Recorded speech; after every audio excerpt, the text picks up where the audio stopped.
Ito pala yung laman ng ating solar setup natin. Yan. So ito yung battery nilabas natin.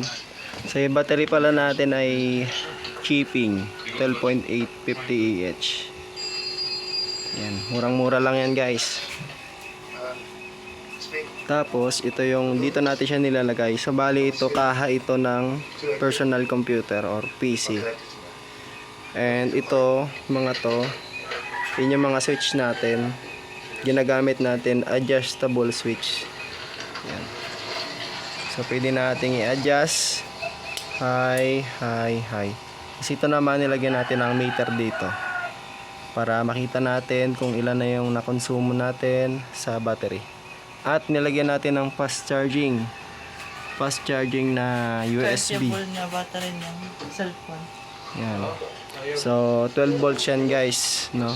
So pang sasakyan niya yan pang kotse nga yan And nilagay natin siya dito kasi mabilis to mag-charge. Fast charging siya. Ayan, din-convert natin sa 12 volts.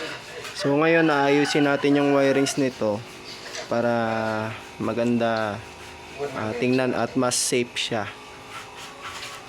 Yan, inaayos natin guys. So full charge na pala yung ating battery kaya inayos ko na siya ngayon. So ito yung linya ng ating PB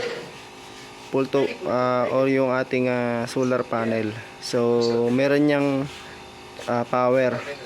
So ngayon alas 2 ay full charge na yung ating solar panel. Yung ating battery. So inaayos na lang natin siya, no.